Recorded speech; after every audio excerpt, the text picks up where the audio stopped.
Hello everybody and welcome back to Red Eagle Politics. Make sure you guys like this video down below and subscribe to the channel if you are new.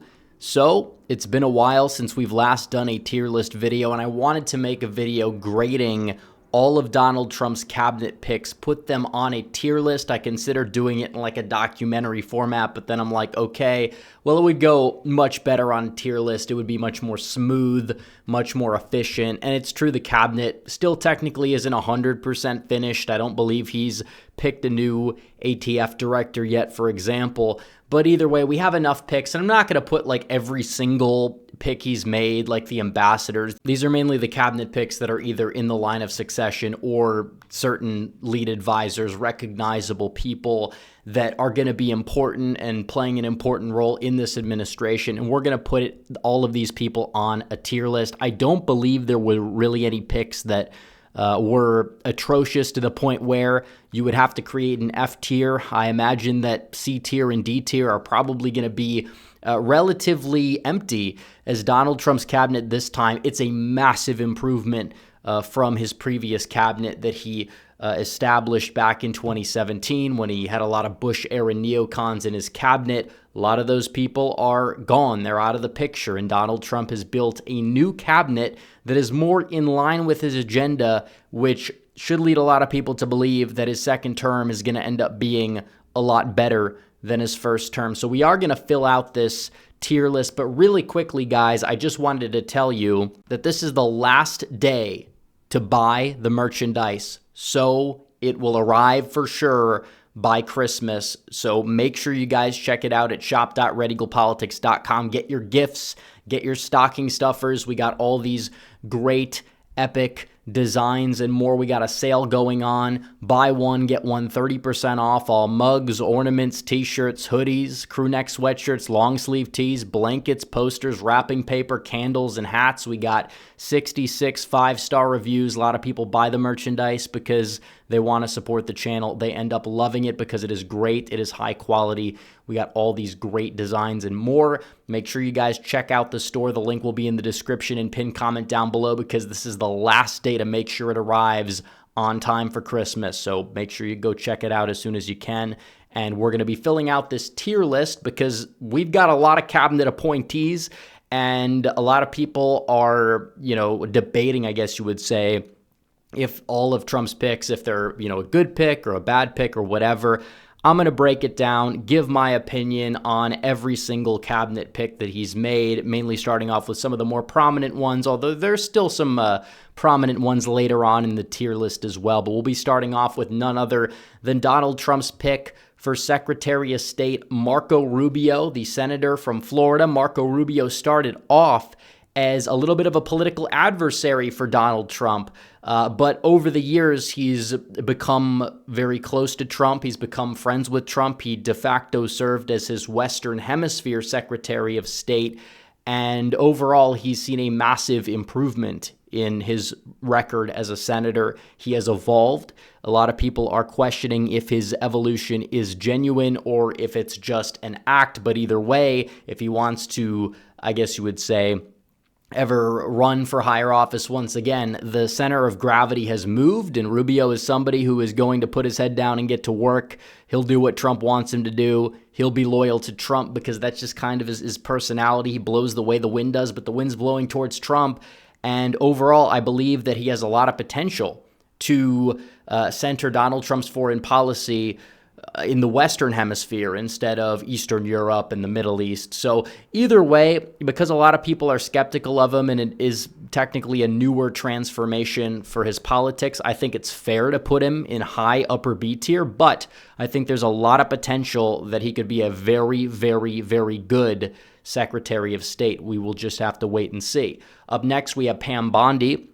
Donald Trump's pick for Attorney General was a very solid, tough on crime, tough on immigration Attorney General from the state of Florida. She did a overwhelmingly decent job. Some people are, questioning certain things about, her support for Florida at the time's gun policy, which is something that a lot of Republicans at the time were supporting, including Donald Trump himself. Not a big fan of it, but it's kind of in the rearview mirror. Overall, she'll do a great job. She will be very loyal to Donald Trump. She's always been, going all the way back to 2016. She spoke at the 2016 RNC. I'm going to put her in A tier. I think it was a solid pick. Of course, his initial pick of Matt Gaetz probably was not able to get confirmed, but regardless, Pam Bondi is a very good pick, and there really wouldn't be any criticism of the pick from anybody if he came out of the gate with her instead of putting Gaetz as his first selection. I think Gaetz will be involved in some form, though, so we'll have to wait and see. It could be a special counsel, special prosecutor. We're not quite there yet. Up next, though,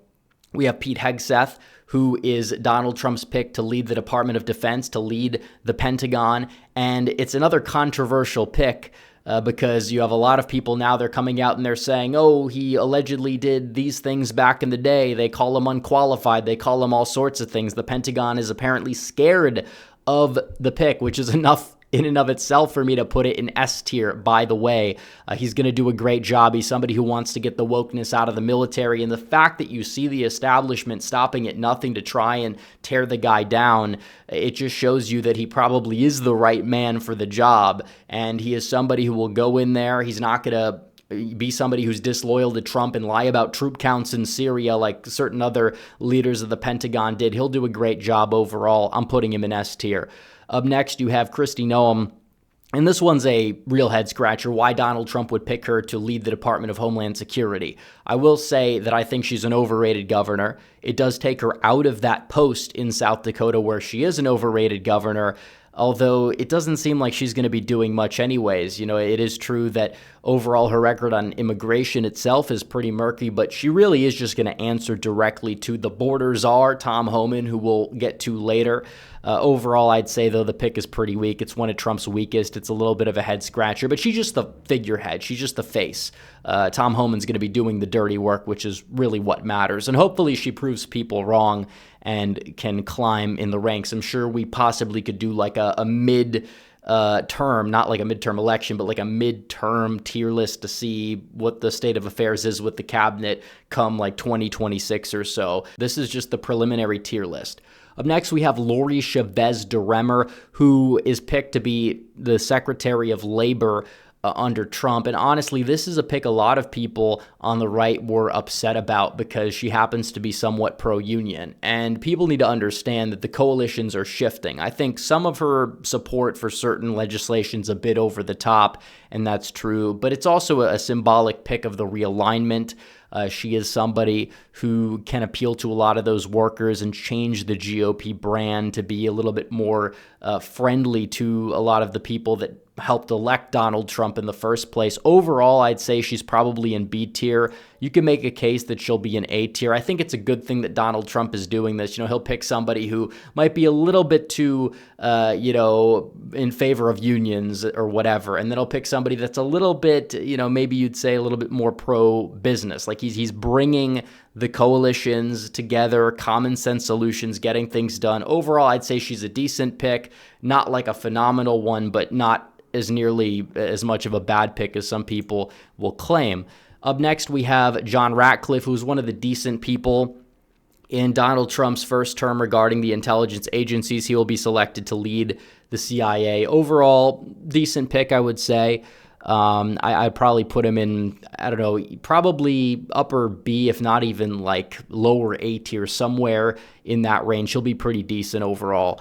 Then we have Tulsi Gabbard, who will be leading the DNI. She was one of these people who's always been extremely solid in terms of her foreign policy, even back when she was a Democrat, has always wanted to take on the administrative state in Washington. Overall, I think she'll do a great job, assuming she can get confirmed. I think that she probably will. Overall, I would have to put her in S tier. And that is a good selection for her, especially after she helped Donald Trump out quite a bit on the campaign trail. So up next, we have Dr. Oz. MAGA Mehmet makes his return. Some people are like, well, this guy's, socially liberal, whatever. Why does Trump want him in the cabinet? But it's like the guy's managing Medicare and Medicaid. He is the CMS administrator. And it's not like that would even make any difference. I will say that it's not like the greatest pick in the world because it's not like the greatest position in the world, but he's overall decent. I'd put him in B tier. If it was a more important post, you could make the case for A tier, but either way, I think B tier is more than fair. It's fine. Up next, we have none other than Lee Zeldin, who is leading the EPA, the Environmental Protection Agency. He's a decent pick overall. He's been very solid in terms of tackling some of these regulations that stunt business growth overall. I'd probably put him maybe lower A tier, I guess you would say. Up next, we have Elise Stefanik, who has been extremely loyal to Donald Trump. She's going to be heading the UN. That's her position. And I would say that she's had a mediocre record in Congress, but she's improved quite a bit in recent years. Is she like the most phenomenal pick I could think of? Probably not. I'd probably say lower B tier, but far better than Donald Trump's pick of Nikki Haley back in 2017 or 2016, 2017, when he was forming his first cabinet. So up next, we have none other than RFK Jr. This guy, he risked a lot to come out, endorse Donald Trump, suspended his own presidential campaign, and he's being selected for Health and Human Services, which is his signature issue, which was getting the chemicals out of our food. And it's true, we have a weak population in this country. Testosterone rates are plummeting, and a lot of it is due to a lot of these chemicals, and the chronic disease epidemic is out of control. I think RFK Jr. is going to be one of the best picks that Donald Trump could make, take on big pharma, make sure we're able to have a healthier population because we're going to be a much better country. It starts at the basic level of the individual health, and that's going to correct a lot of problems in our society. And that'd be a very, very good thing if he's able to get in there and have an impact. So up next, we have Doug Burgum, who's going to be Secretary of the Interior. Decent pick overall, I would say. It's always like a governor from one of those states like Montana, one of the Dakotas that ends up in a role like that. He'll be solid in terms of his support for energy and drilling. He'll be in the B tier, I would say. Not the most intriguing position to be in, but overall decent. Up next, you have Doug Collins, who's leading the VA. He'll do a great job. He was a very solid congressman. He should have been appointed to the Senate seat, but instead we were stuck with Kelly Loeffler. We'll get to her later, who ended up losing that to Raphael Warnock in Georgia in 2020. Up next, we have Scott Bessent, who is picked for the Treasury. I think it's a great pick. You have a lot of people that will say, well, he worked for a business that had ties to Soros or whatever. And it's like the guy did business in New York. Donald Trump, you could make the same case. But he's always been with Trump for years on end. He's in support of tariffs. He's in support of the Shinzo Abe-style economic nationalism. He's going to be a decent pick, much better pick than Mnuchin, in my opinion. I think he belongs in A tier. Up next, you have Brooke Rollins.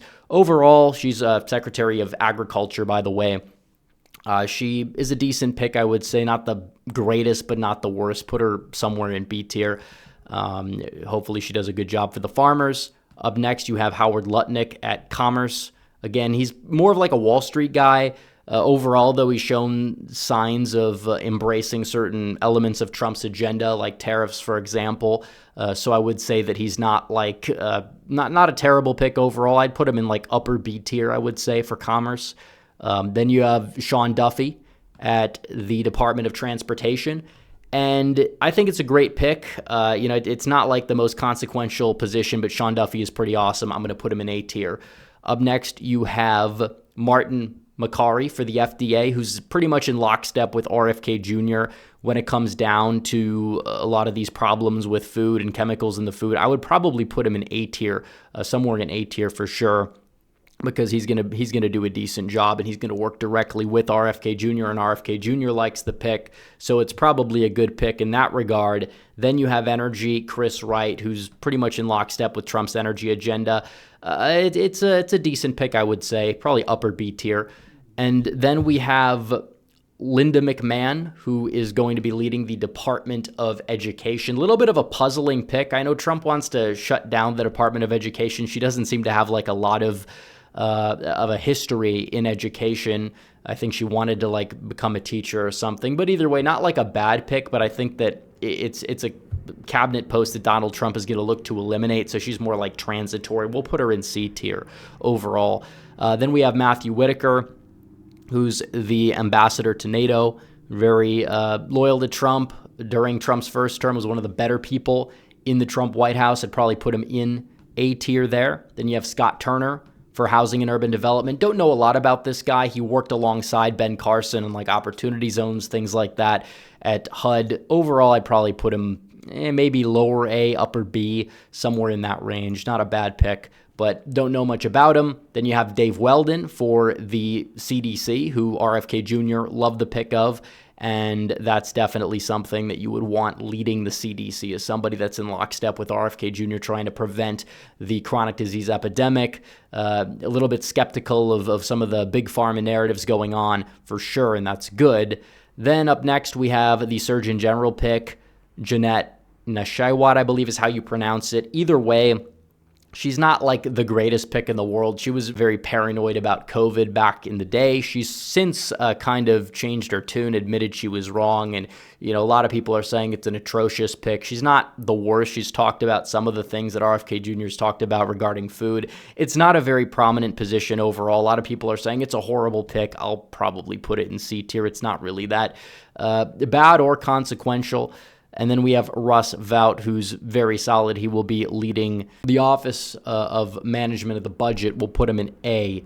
He's very solid for sure. One of those original MAGA guys there. And then up next, we have Jamieson Greer, who is going to be Donald Trump's trade representative and is in lockstep with Donald Trump's trade agenda. I'll put him up in A tier. Solid pick overall. Up next, we have Jay Bhattacharya, who is going to be leading the NIH. Again, another solid, RFK Jr. aligned pick, leading a department that has to deal with health. Overall, very solid pick. We will put him in A tier for sure.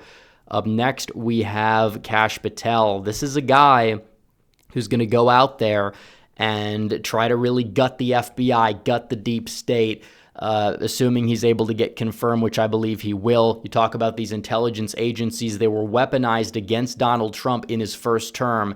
Here you got a guy who's going to go out there, change that, make sure it stops on day one. Overall, great pick. You got to gut the deep state. You start with him.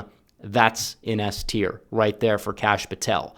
So up next, we have the Securities and Exchange Commission Chair Paul Atkins. Seems like a decent pick overall. I think he's one of those Bitcoin guys. We'll put him in B tier, though.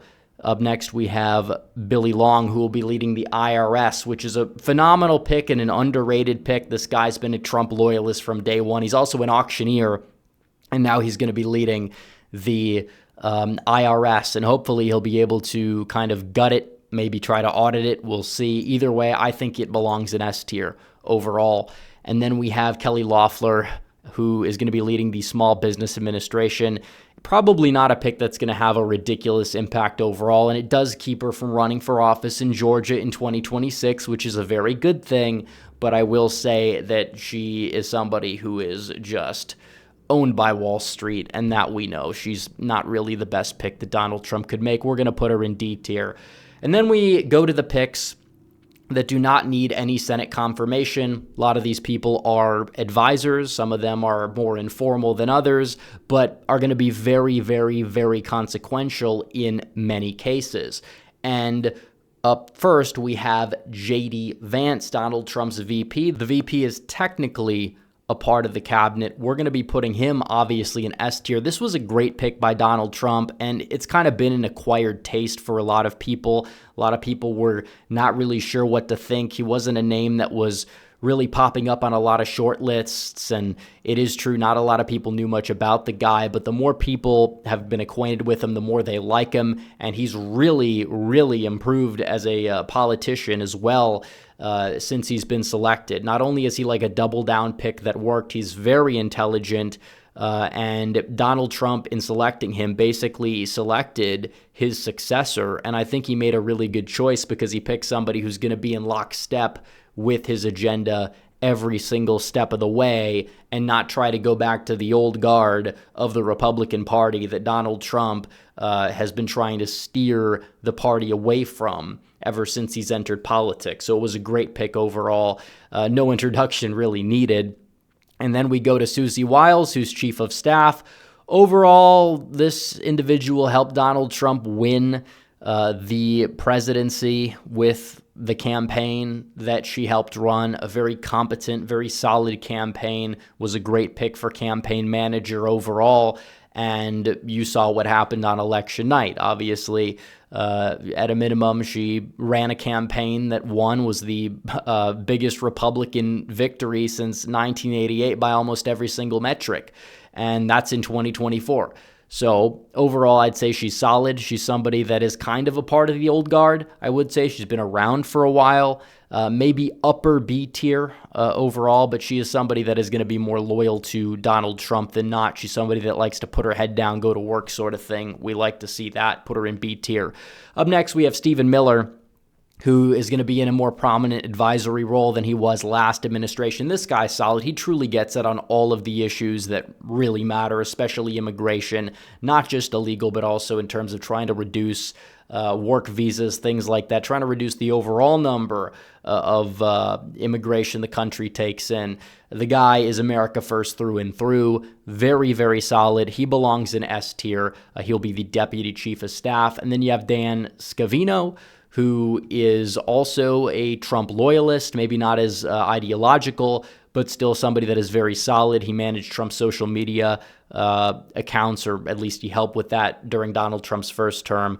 He's a very solid pick. He probably won't have as much of a role as Miller. I'll probably put him towards the top of the A tier here.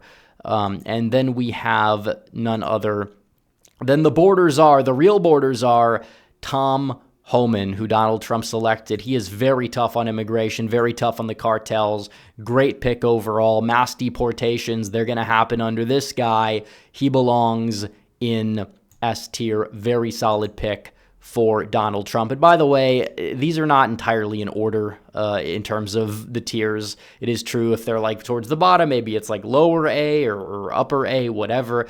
But they're not necessarily in order in the tier list. I did want to make that disclaimer. Up next, we have National Security Advisor Michael Waltz. Not the worst pick, but definitely somebody that a lot of people are questioning because he kind of has been a neocon in the House for a while. It's true that his Ukraine scorecard grade has dipped significantly over the past couple of years, which is, I guess, a positive sign. I don't think he's a bad pick. Is he like a mid pick? Yeah, which is why he's going to go in C tier, which is like the mid tier. I guess you would say upper C tier, though. And it's possible if he does a good job, you could put him in lower B. He definitely is a peace through strength kind of guy, which you could say is a good thing overall. Up next, we have Stephen Chung, who's going to be leading the communications, and he did a great job on the campaign. He was epic. He was trolling the media. I probably would put him in upper A. It's not like the most prominent role overall, but he'll do a very good job. He'll do an S tier job in that role for sure. And then you have Caroline Leavitt, who is going to be selected to be press secretary. She did a good job dealing with the media on the campaign trail. I would say probably A tier, maybe lower A tier, but still A tier. Very solid pick overall. And then you have Elon Musk and Vivek Ramaswamy. These two are like a package deal. They'll be leading the Department of Government Efficiency, and they're going to be going into Washington trying to cut as much debt and waste as possible, helping advise Trump along in the process. And it's a very good thing, in my opinion, that they're doing this. It's a great idea. Elon Musk, one of the smartest guys in the world. Vivek, also a very intelligent guy as well. These guys belong in S tier, in my opinion, even though they're not technically like appointed. Their role could be very consequential if they're able to cut the debt, balance the budget, you name it. So up next, we have Brendan Carr for the FCC. He's somebody who's wanted to take on big tech. He's somebody who has been opposed to censorship, a free speech absolutist. Great pick overall. I would put him in A tier. And then up next, we have Peter Navarro for trade counselor. He'll do a great job. Very solid guy. We'll put him in A tier. I think upper A tier you could make the case for. Then we have for the Voice of America director, which is basically a news anchor position for a network that other countries get to see. We have Carrie Lake, who was a great news anchor when she was in Phoenix for many years. It's a very, very solid slot for her. It's not the most prominent cabinet position, but it's a cabinet slot where she'll be very good in. I believe she belongs in A tier somewhere. And then you have David Sachs, who's going to be the AI and crypto czar. He's a big tech guy, but he's been a little bit skeptical of big tech. Overall, I'd say he's probably a decent pick. We could put him in upper B tier. So here we go. We have the S tier, we have the A tier, we have the B tier, we have the C tier, we have a D tier. And honestly, if you looked at a potential tier list for Donald Trump's first cabinet, you'd basically have nobody in S tier, very few people in A tier, if any. And then you'd have a lot of people in C tier, D tier, and F tier. You see a massive shift in the Donald Trump orbit from when he first came to Washington to where he's at now. Now he knows who the good guys are, he knows who the bad guys are, and he's assembled a dream team where hopefully he can get everybody together, get to work starting January 20th, 2025. But this is my tier list of the cabinet picks. Let me know what you guys think in the comment section down below. But anyways, guys, thanks for watching this video. Like this video down below, comment down below, subscribe to the channel, hit the bell for notifications so you never miss another video. Follow me on social media. The links are all in the description down below, and I will see you guys in the next one. Red Eagle, out.